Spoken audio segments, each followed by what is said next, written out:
ఉమ్మడి కడప జిల్లా కోనరాజు పల్లెలో టీడీపీ సానుభూతి కుటుంబంపై మరొక వర్గానికి చెందిన వారు దాడికి పాల్పడ్డారు. ఈ ఘటనలో ఒకరికి తీవ్ర గాయాలయ్యాయి.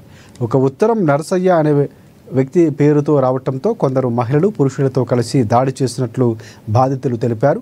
వారం రోజుల్లో 30 కుటుంబాలు కలిసి టీడీపీలో చేరాలని భావిస్తున్న తరుణంలో గ్రామానికి చెందిన మరొక వర్గం వారు దాడి చేశారన్నారు.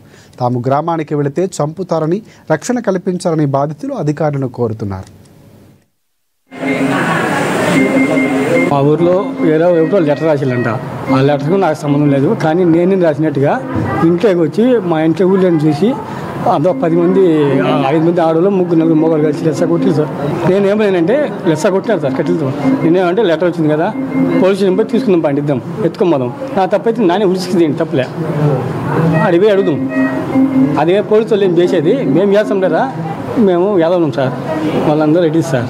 నువ్వు ఈ ఊరిని తిరిగితే మేము చంపేస్తామంటారు. నేను ఏమైనా తప్పైతే చేయని పంపండి, చూసుకుందాం, మాట్లాడదాం. నాదే లెటర్ అయిందనుకో, నేను ఉడికి తీయండి, ఇబ్బంది లేదు. కానీ లెటర్ నాది తెలియకముందు మీరు ఎట్టకొస్తారు చంద్ర?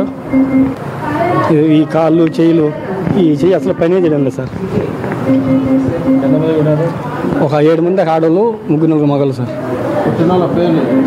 పేర్లే సార్: కొల్లు సుబ్బారెడ్డి, కొల్లు నాముందరెడ్డి, మధ్య బాలరెడ్డి, సోదరిపల్లి ప్రసన్న, చేతుడు రామలక్ష్మ,